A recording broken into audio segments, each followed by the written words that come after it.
Dumb Husky and his white cat Shizun. Chapter 127.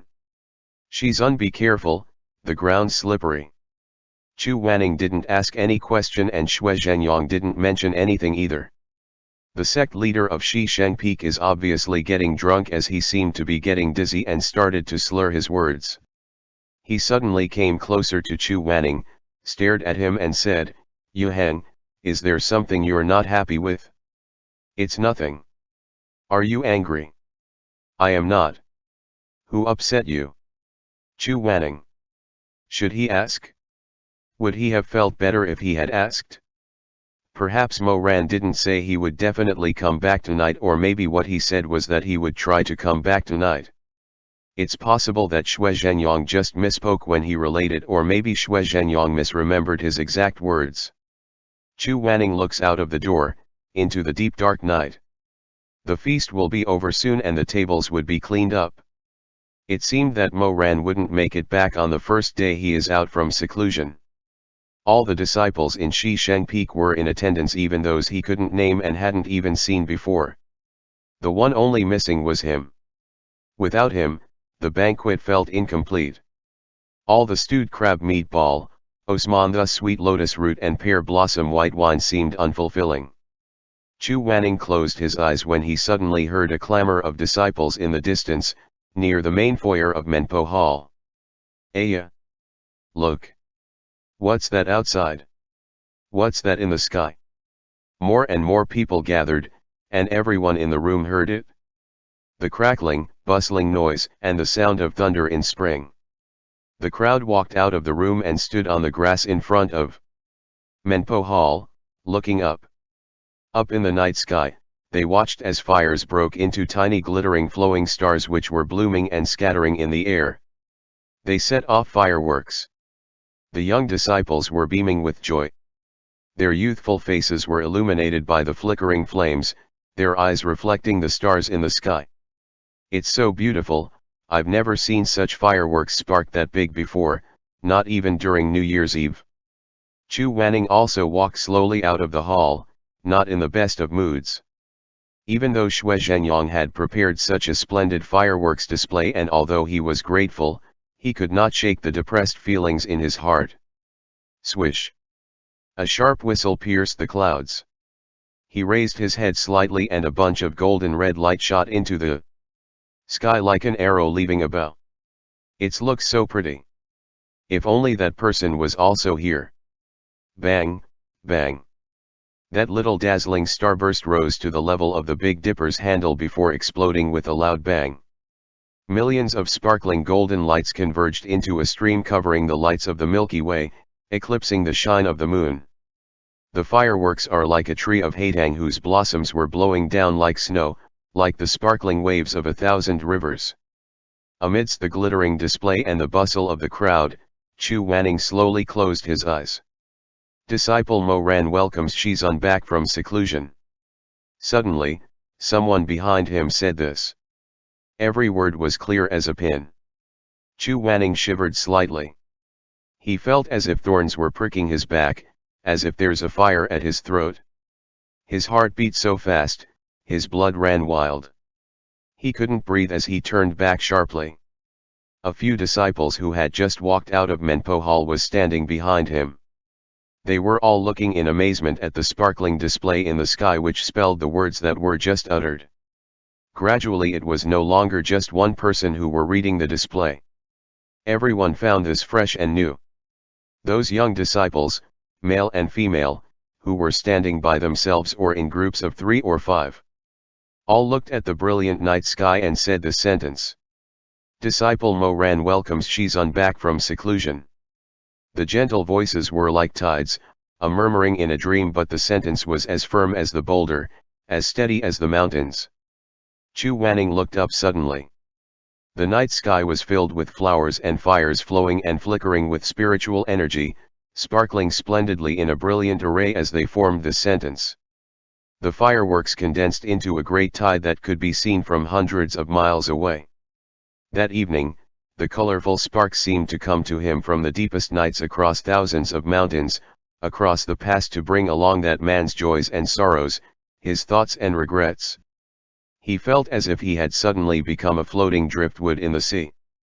The sea water was the warm, passionate, resolute look in Moran's eyes when he suddenly embraced him while they were in the underworld in front of the fourth king's palace.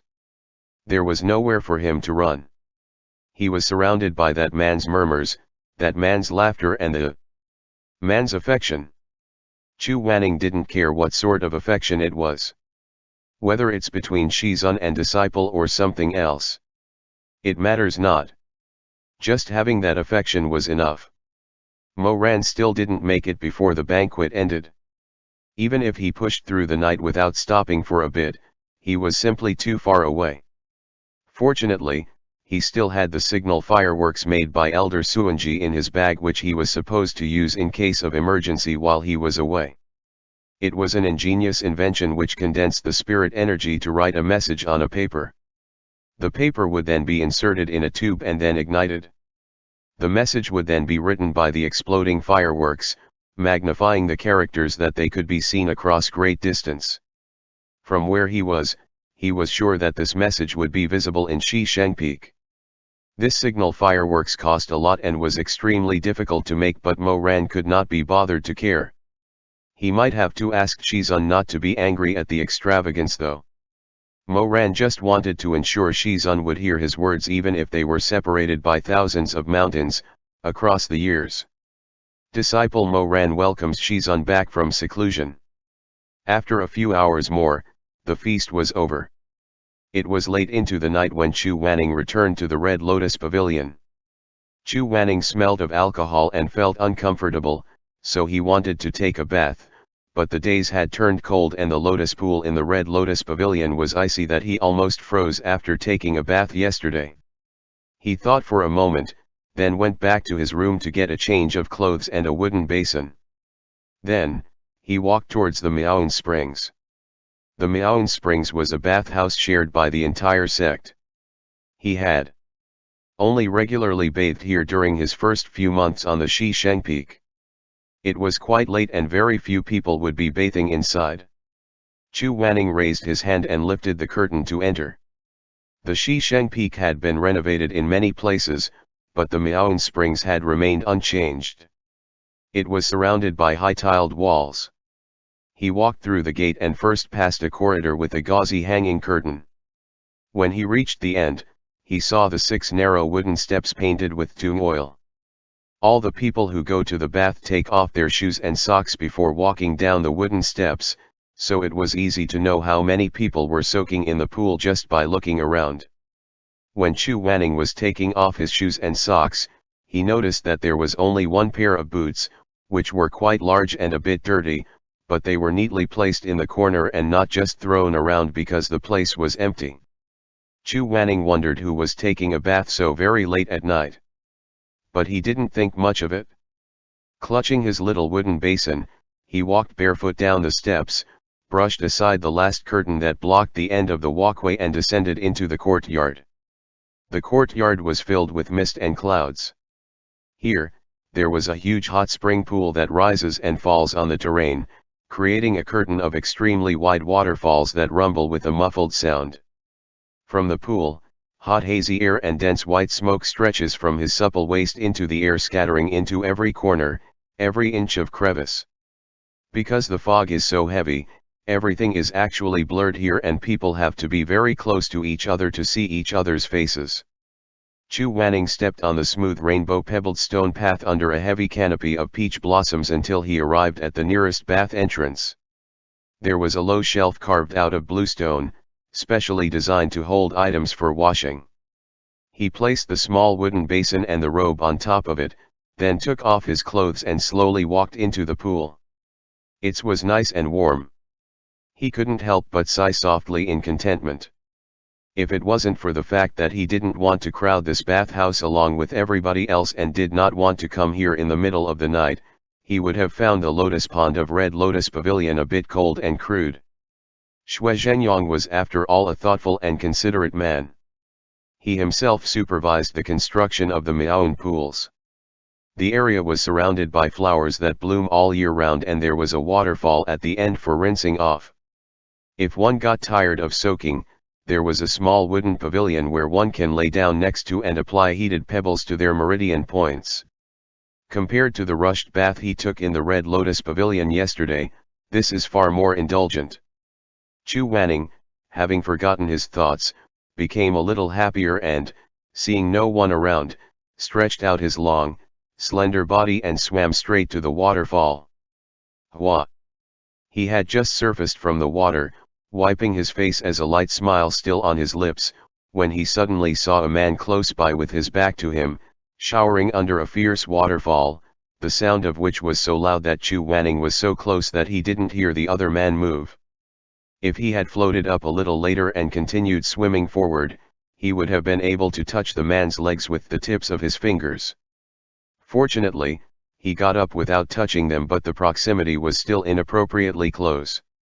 He stood almost immediately behind the man, who was tall, much taller than Chu Wanning.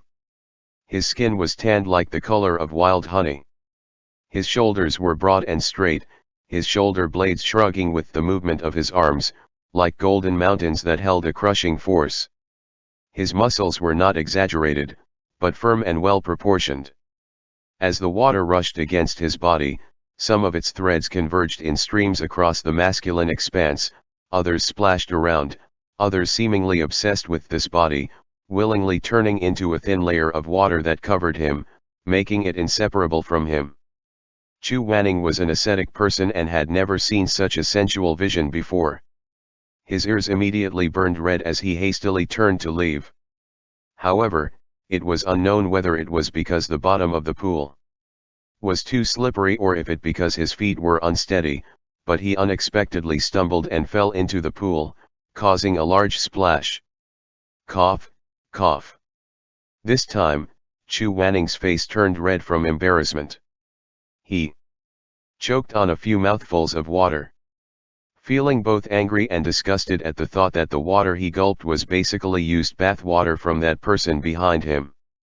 He didn't care about calmness and composure anymore as he frantically and hurriedly tried to get up on the water.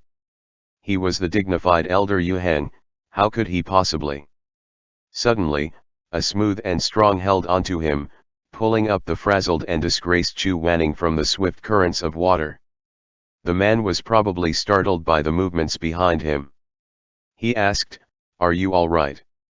The man grabbed his arm, his voice deep and gentle. Their heights differed in such a way that his breath brushed against Chu Wanning's ear as the man lowered his head to speak. "The rocks here are slippery, you have to be careful." Chu Wanning's ears turned even redder. He could almost feel that the man's chest was just behind his back, mere few inches from his own skin as that chest heaved, rising and falling, a merciful relief in each fall as if it was sparing his life, foreboding in each rise as it threatened to brush against his skin. Chu Wanning was both mortified and outraged. He had never had such contact with anyone before. Shaking off the man's hand, Chu Wanning's face was grim as his gaze evaded the man's eyes. "I'm fine." The sound of the waterfall was so loud that it washed out Chu Wanning's voice. But for some reason, upon hearing him speak, the man suddenly trembled, his whole body froze for a moment. He raised his hand slightly, as if he wanted to say something, but didn't have the courage to do so. While he was hesitating, Chu Wanning had already moved a little further away, stepping in or rather hiding under, a curtain of roaring bustling water. End chapter. Dumb Husky and his white cat Shizun. Chapter 128. Shizun, you can't just wear whatever clothes you feel like. Chu Wanning's heart was beating fast and his face was flushed red with anger. Out of the corner of his eyes, he saw the man was still standing there, tall as a mountain. Chu Wanning didn't look at him directly, but he could feel his naked, undisguised gaze, staring straight at him, like a sword that had just been lifted from the forging pond, still tingling with astonishing heat, stabbing across the waterfall, the water steaming into itself with the sword's body. Chu Wanning, for no apparent reason, felt deeply offended. The expression on his face increasingly grew distorted as he bit his lip and ducked deeper into the waterfall. However, The man seemed to be an idiot. Chu Wanning went inside to hide, but the man woodenly followed and took a step forward. Chu Wanning got furious. He was reminded of the few perverted demons at Shisheng Peak. In the past, there was even a woman who stayed up all night and climbed up on the tiled roof of the Red Lotus Pavilion to sneak a peek at him while he was taking a bath. This memory made his scalp tingle. Goosebumps raised on the skin of his arm where the man had grabbed him earlier. Fortunately, after hiding in the deepest part of the waterfall for a long while and unintentionally swallowing a few droplets of water in the process, the man seemed to have finally let the matter go and took one step back under the current to continue rinsing. He kept looking back his way though. Chu Wanning held back the anger in his heart and didn't want to soak in the hot bath anymore. He decided to wash up and leave as soon as possible. He reached for the towel on his shoulder only to discover with a start that the towel as well as the soapberry and fragrance bar wrapped in it had fallen into the water when he had slipped under the water earlier. It had probably melted by this time. What to do? Should he get out of the water and get some more? But that would mean walking naked in front of that man's eyes. Chu Wanning's face was no longer blushing but was now turning blue, thin lips tightly pursed in mortification. He was not going. As a result, he remained where he was, arms clasped like a fool, and leaned against the rocks as he continued to wash himself in the deepest part of the waterfall. Chu Wanning. Man. From the distance, the man suddenly raised his voice and asked hesitantly, "Do you want a soapberry? And fragrance bar? Should I go over there?" Chu Wanning closed his eyes, remained where he was and only coldly replied, "You can throw it over here." The man did not throw the items at him, as if he thought it was rude and disrespectful to treat a stranger like this. Chu Wanning waited under the waterfall for a while and saw a peach leaf covered with spiritual energy. It carried a soapberry and 2 fragrance bars, drifting slowly towards him. Chu Wanning picked it up and was stunned when he took a closer look. Never mind the soapberry, everyone uses the same kind, but the man had picked out 2 scents of fragrance bars for him, plum blossoms and haetang, which are his favorites. He couldn't help but glance at the tall figure hidden in the distance through the glittering and translucent curtain of water. The man asked, "It's either of these 2, right?" Chu Wanning said, "They are good choices." The man stopped talking again. The 2 of them, who were separated by a bit of distance from each other, continued to rinse themselves silently, each having their own thoughts. As Chu Wanning washed, he started to feel a little bit at ease.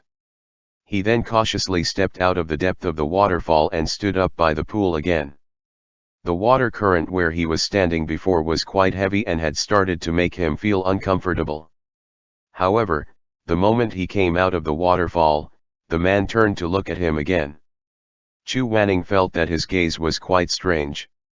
That look seemed to convey that he wanted to say something but couldn't do so, that he wanted to come over but was hesitant if he should. It was scaring Chu Wanning a bit out of his wits. After washing himself for a while, he couldn't take it anymore. Chu Wanning decided to leave first. Unfortunately, the clothes were placed at the entrance of the pond, so he had to return the way he came from before he could put them on. So, really there was no other way about it. Chu Wanning could only grit his teeth and with a sullen face, walked over to where that man was standing. However, when he walked past in front of the man and the distance between them had shortened, he suddenly moved as well. He tied up his long hair and shook the water from his fringes. He then followed Chu Wanning and was getting out of the bath as well.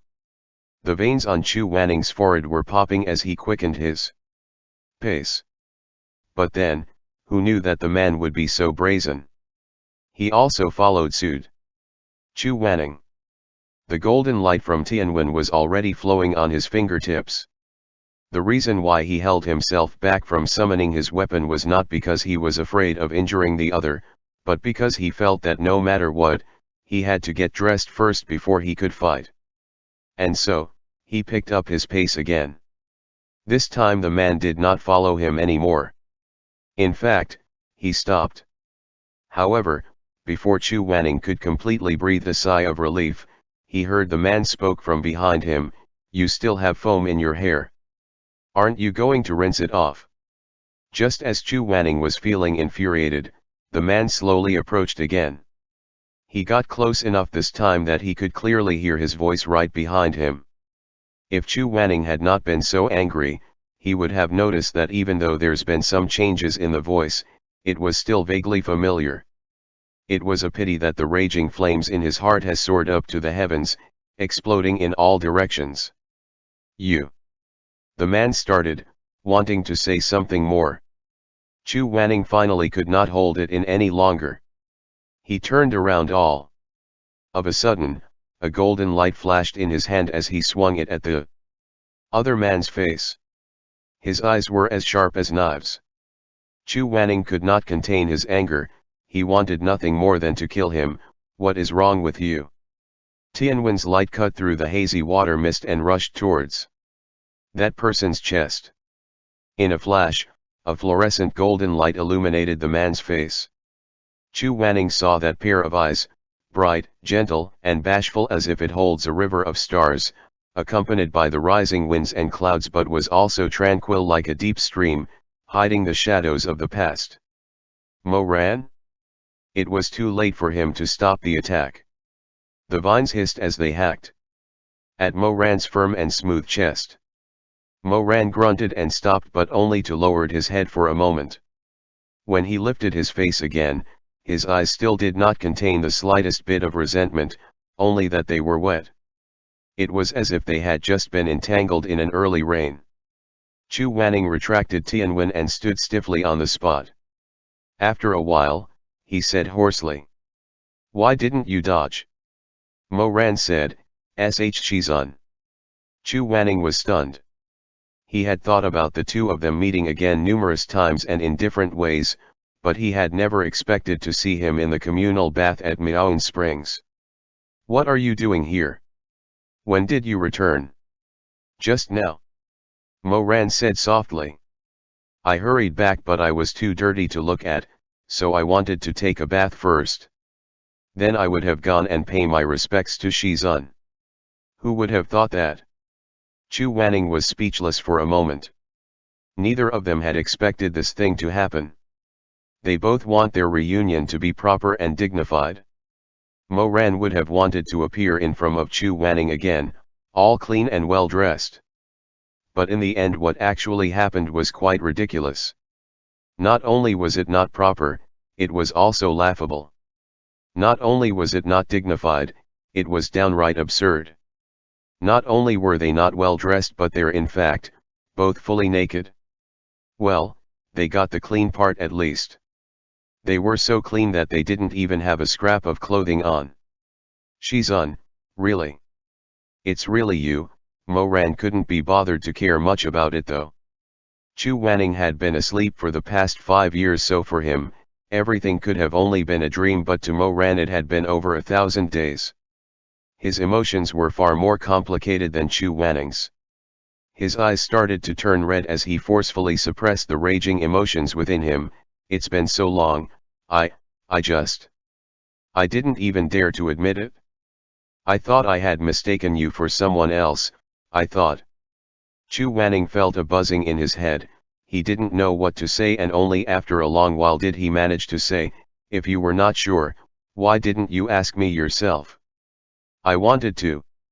I really do," Mo Ran said softly, "but after 5 long years, to suddenly see Shizun right in front of me, it doesn't seem so real. I'm afraid that I could only be dreaming. The nearer one is at home, the more difficult it is to ask around." That was probably the feeling Mo Ran had when he looked at his silhouette. For the past 5 years, Mo Ran had already dreamed of seeing his Shizun far too many times. So much so that he was afraid that if this reunion turned to be another one of those dreams, he would go mad with disappointment. Chu Wanning was really flustered, but he forced himself to remain calm and ensure that his panic didn't show in his face. It was hard to speak dryly when he felt all tender inside, but he persevered. What dream could be this ridiculous? Hearing Chu Wanning's answer, Mo Ran was a little taken aback. He seemed to have thought of something and pursed his lips, a light flowing in the depths of his eyes. He did not intend to talk about it the moment they met, but he hesitated. He felt that if he did not ask before Chu Wanning built up his walls, he would never get the chance to do so again. So, after a short pause he replied. Shizun, you don't remember. Don't remember what? You've told me this before, dreams that are too good are often not real. That's just because, he suddenly stopped mid-sentence.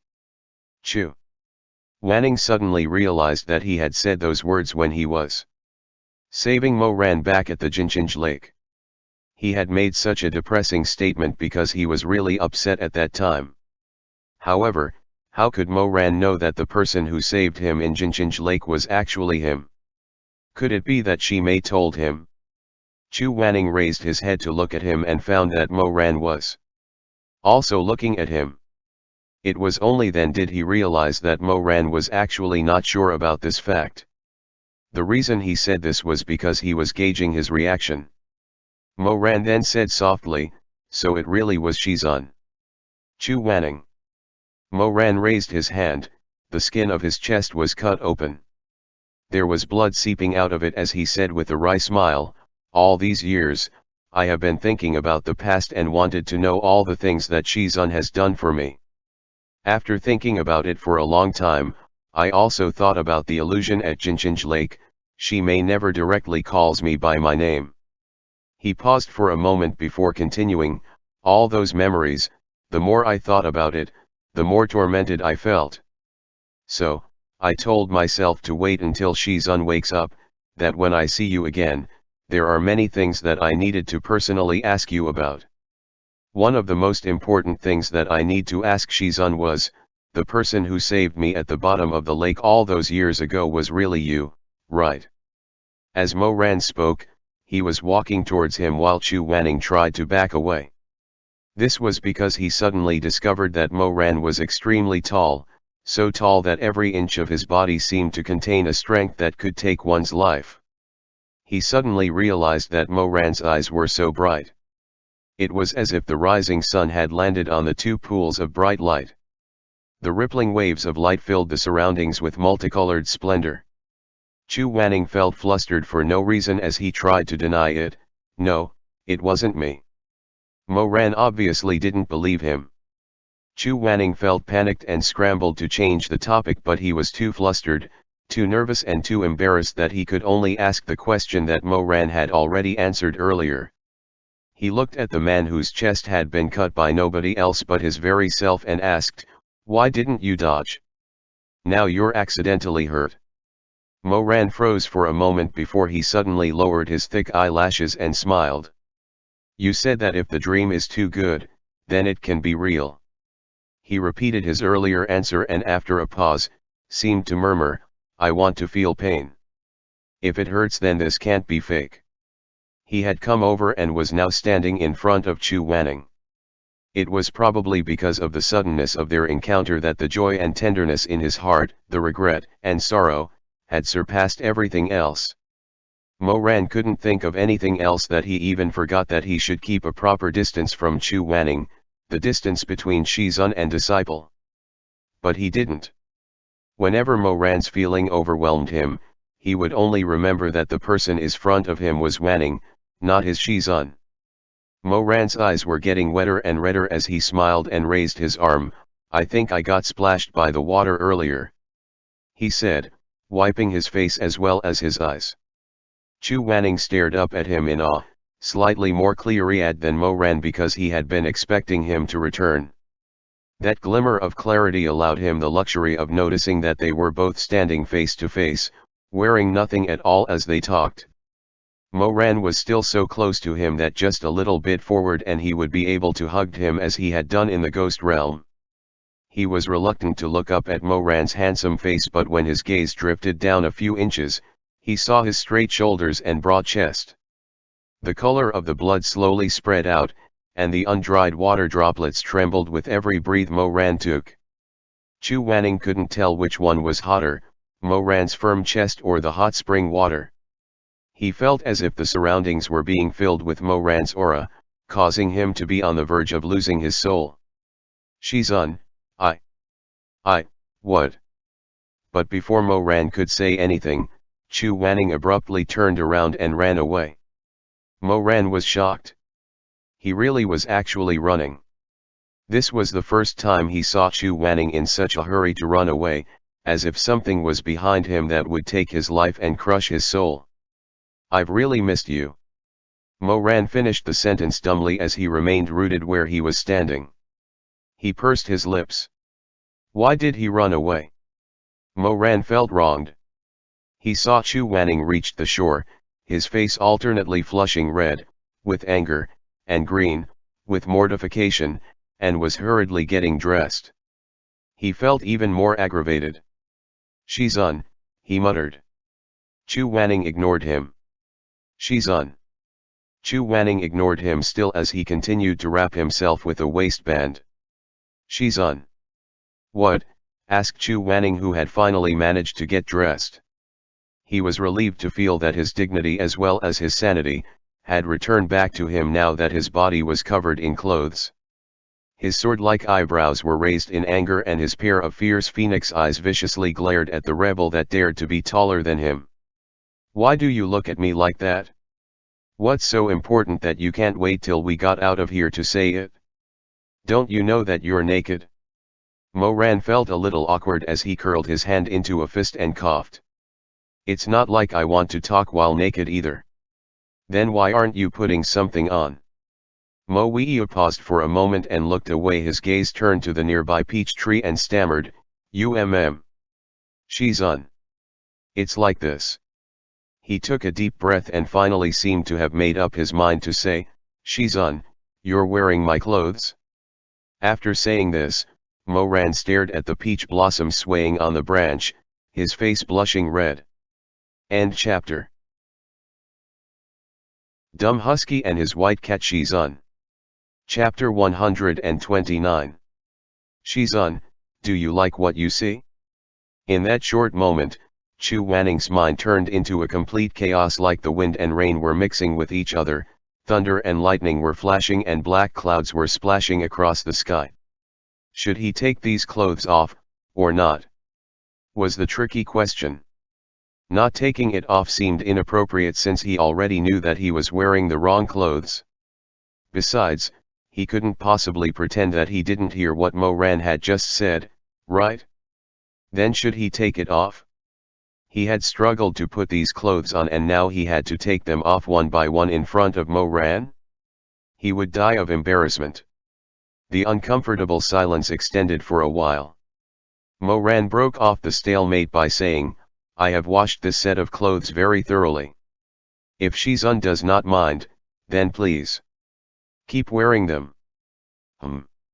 Chu Wanning was relieved to have the choice taken off from his hands and simply mumbled his agreement. Meanwhile, Mo Ran heaved a sigh of relief. He only realized after his blunder that Chu Wanning had already put on most of his clothes. Was he trying to force his Shizun to undress in front of him? The image of that lit a spark in Mo Ran's mind and burned his heart. His face turned even redder. Fortunately, he had been running around under the sun for the past years and no longer as tender as he was when he was younger. With his wheat-colored skin, it would not be easy to see just how much he was blushing. However, he could feel how loud his heart was beating and was afraid that Chu Wanning would hear it. He got out of the hot spring and hurriedly put on Chu Wanning's clothes on himself. After they had straightened their robes, the two of them looked at each other. They then fell into another awkward situation. Both of them were wearing ill-fitted clothes. Chu Wanning's clothes were obviously too tight on Mo Ran's body. The robes were so tight that he could not even fold the lapels of the robes, leaving the flap open, revealing the muscles on his honey-colored chest. The pants were so short that half of his legs were exposed, making it look very uncomfortable. Chu Wanning's condition was not much better either. The black robes he was wearing were too long that it not only covered his feet, its edges actually trailed down to the ground. A section of his white coat draped behind him like a cloud of smoke, which looked nice and proper. However, it also emphasized how much shorter he was now compared to Mo Ran. That fact stung Chu Wanning's pride a little bit. With a sullen face he declared, "I'm going." He meant he was leaving, but Mo Ran didn't understand correctly and took it as an invitation by Chu Wanning to go with him. So, he nodded and offered to take the wooden basin with the used clothes to carry them on behalf of his Shizun and followed him eagerly. Chu Wanning. The two of them walked to the entrance of the bath and lifted the curtain. Compared to the areas near the hot spring, it was a lot colder outside. Chu Wanning shivered involuntarily. Mo Ran saw it and asked, "Isn't it cold?" "It's not cold," was the reply. How could Mo Ran not know that Shizun was just being stubborn? Thus, he smiled and said, "Well, I'm feeling a bit cold." With a twist of his hand, a red glow appeared in his palm. A layer of cold protection barrier instantly enveloped the two of them. The barrier was very beautiful. It was flowing with brilliance and tiny flower marks scattered at the top of it.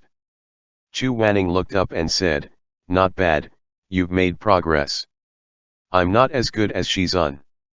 It's almost there. The cold protection barrier that I make might not be better than this one." Chu Wanning watched intently for a while, looking at the faint flower marks on the light array. He opened his mouth and said, "The peach blossoms are very beautiful." "It's Haetang." Chu Wanning's heart trembled for a moment as ripples seemed to reflect at the depths of his eyes. Mo Ran added, "The flowers only have 5 petals." Chu Wanning laughed, but out of habit, he played it cool to cover the faltering in his eyes and even taunted, "Are you copying me now?" To his surprise, the younger man leveled him with an open and guileless gaze as he nodded and said, "It's just a poor imitation, I can never be as good as Shizun." The declaration left Chu Wanning somewhat speechless. For a while the two of them walked side by side in silence. Then Chu Wanning picked up his pace as he didn't want to be right beside him. Mo Ran, who was following behind, asked suddenly, "Is Shizun mad that I didn't make it in time for the dinner banquet?" "No. Really? Why would I lie to you about that?" "Then why are you walking so fast?" Chu Wanning, of course, could not say, "It's because you are too tall." So, he paused for a while, then looked up at the sky and said, "Because it seems like it will be raining soon." Sure enough, not long after he had finished speaking, droplets of water did really fell from the already overcast sky, scattering into a wet curtain of beads. Mo Ran laughed. His laugh was just as beautiful as it had been 5 years ago. Even more so now because it seemed a little more genuine, which made it even more dazzling. Chu Wanning stared at him. "What are you laughing at?" "It's nothing." Mo Ran's dimples were deep and sweet. The young man, who was indeed quite tall, looked back at him as his eyelashes rustled with an obedient demeanor that did not have the slightest bit of arrogance. He was even a bit shy as he said, "It's just that I haven't seen Shizun for a long time. Now that I have seen you again, I am very happy." Chu Wanning looked at him, at the dimples on his cheeks. He thought that these two pools of sweetness would forever belong to Shi Mei only. Now he found out that didn't seem to be the case. That by sacrificing his life, he would be lucky enough to get them as well. "Idiot," Chu Wanning scolded him. Mo Ran's eyelashes drooped as he grinned, big and white, just like an idiot. He seemed to have gotten a bit carried away and accidentally stepped on the hem of Chu Wanning's robes, which he had been carefully avoiding till then. Chu Wanning lowered his head to look at the ground and then at Mo Ran with an austere expression, but did not say anything. Mo Ran bluntly said, "These clothes are a bit too big on Shizun. If it isn't the pot calling the kettle black." Mo Ran walked Chu Wanning all the way back to the Red Lotus Pavilion. Chu Wanning was actually not used to it. He was used to coming and going all by himself, that he rarely had the chance to share an umbrella with others, whether it was the oil paper umbrella or the barrier umbrella. Thus, when they were halfway there, he stopped and said, "I'll do it myself." "It's just a barrier umbrella." Mo Ran was stunned for a moment. Wasn't it fine just to let things be? Why would you? What kind of Shizun would ask their disciple to hold the umbrella for them? But Shizun has done so many things for me. Moran was silent for a moment, and then said in a low voice, for the past 5 years, I have been wishing every day that I could become better, because Shizun can do anything and everything by himself. I just want to know a little bit more than Shizun so that I can be of use to Shizun and be able to repay Shizun. Yet, even after training for so long, I still feel that it's not enough, that it would never be enough. I probably won't be able to repay Shizun's kindness for the rest of my life. That's why. His head was lowered as his hands clenched involuntarily into fists at his sides. The rainwater on the ground gradually gathered into a stream, the droplets splashed about like blossoming flowers one after another. That's why from now, please leave the small matters like holding an umbrella to me. Chu Wanning didn't say anything and just looked at him quietly. I want to hold the umbrella over Shizun for the rest of my life. After hearing this, Chu Wanning felt his chest tightened. Such heartwarming words suddenly made him felt like he wanted to shed tears. However, he was someone who would not easily show weakness despite experiencing much suffering. At this moment though, he can't help but felt as if he was a traveler who had been walking for a very long time and finally found a place to stay, somewhere he could lay down and rest. Chu Wanning felt his knees go weak, as if he was ready to collapse. In this life, Moran had turned 22 years old. It has been said that when a person reaches 20 years of age, how one view the passage of time differed from before they reached the age of 20. Before, 3 or 5 years would seem too long, long enough to even be called a span of a lifetime. However, after the age of 20, he would start to feel that time was running out, that those who have passed will never return and that everything passed by in a blur. And yet, here is Moran professing that he would be more than willing to spend that swiftly passing time holding an umbrella for him. Chu Wanning had received too little warmth before that. Being a recipient of such kindness, he couldn't help but feel a bit of pain in his heart. He looked at Moran whose head was still lowered and suddenly said, Moran, look at me. The man lifted his face. Say that again, Chu Wanning continued. Moran looked at him. This face of him was still unfamiliar to Chu Wanning. It was different from the one in his memory and from the one in his absurd dreams. This one is gentle and composed, passionate and strong. The two eyes that gaze at Chu Wanning's own are steadfast and unblinking. The last time Chu Wanning saw him 5 years ago, he was still a tender young boy. In just a blink of an eye, he had turned into a handsome man, valiant and resolute.